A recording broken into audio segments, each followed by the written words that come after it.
দেখ ক্ষতি সাহেব, আমাদের একটা বাণী শোনাবে নাকি ঘটনা? এটা কি বলে? ঘটনা। আচ্ছা ঘটনা বলেন। বনি ইসরায়েলের একটা ঘটনা। জি। না না না, সালাম লাগবে না, বলেন। বনি ইসরায়েলের এক বদমাশ ছিল, তার নাম ছিল কিফিল। কি নাম ছিল? কিফিল। কিফিল, টিফিন, হ্যাঁ। ঠিক আছে। কিফিলে কি করতো? এই কিফিলে তার অটাল ধন সম্পদ ছিল।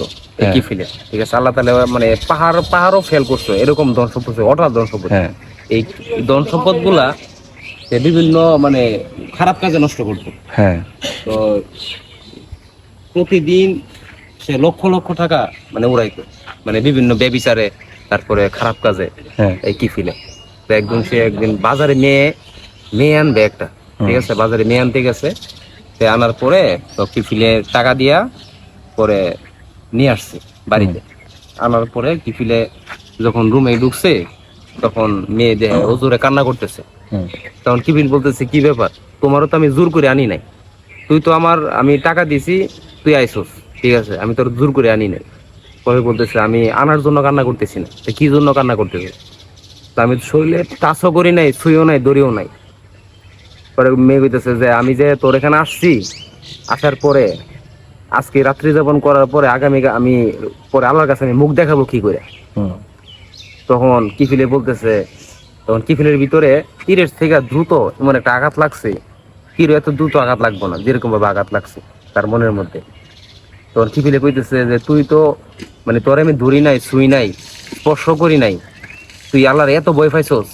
আর আমি আজকে পর্যন্ত এই বয়সে আমি কত হাজার হাজার কাজ করছি, খারাপ কাজ করছি, আমার ভিতরে এরকম প্রশ্ন আসে নাই।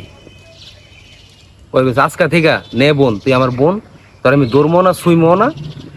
টাকার থলিটা ওই মেয়েটারে দিয়া বলছি, তোর প্রয়োজন তুই মেয়েটা, আর তুই দুইটা চোখের পানি চাইরা তুই আল্লাহর কাছে তুই আমার জন্য ক্ষমা চাস, আজকে থেকে আমি তোবা করলাম। তখন একটা আয়াত আছে, ওয়াদ গফারাল্লাহি আল্লাহুল কিফিল। এর অর্থ হইলো সকালবেলা তখন আল্লাহর এই যখন কিফিল, ওই রাত্রে কিফিল মারা গেছে, যে রাত্রে ঘটনা করছে মেয়ে আনছে, ওই রাত্রেই তোবা করার পরে কিফিল মারা গেছে। তখন সকালবেলা স্বর্ণ অক্ষরে ওই কিফিলের গেটে লেখা উঠছে যে আল্লাহ তাআলা কিফিলের মাফ করে দিচ্ছে। তাই, আলহামদুলিল্লাহ, থ্যাংক ইউ প্রতীক সাহেব। এইটাই আর কি কথা। খতিব সাহেব, আমরা তাহলে ঘটনাটা শুনলাম, এই ঘটনা থেকে তাহলে আমাদের অনেক শিক্ষণীয় বিষয় আছে। আল্লাহ তাআলার যাতে আমাদের ভিতরে ভয় থাকে, কোনো খারাপ কাজ করার আগে যাতে আমরা একবার না দুইবার না কয়েকবার চিন্তা করি যে উপর একজন আছে, হয়তো বা অন্য কেউ দেখতেছে না, তো আল্লাহ তো একজন দেখতেছে। ওনার ভয়ে যাতে আমরা খারাপ কাজ থেকে এড়িয়ে চলে, আল্লাহ সবাই যাদেরকে আমাদের তৌফিক দান করুক। আমিন আমিন আমিন বলো। আমিন আমিন আমিন। ইনশাআল্লাহ আমরা সবাই ভালো কাজ করবো।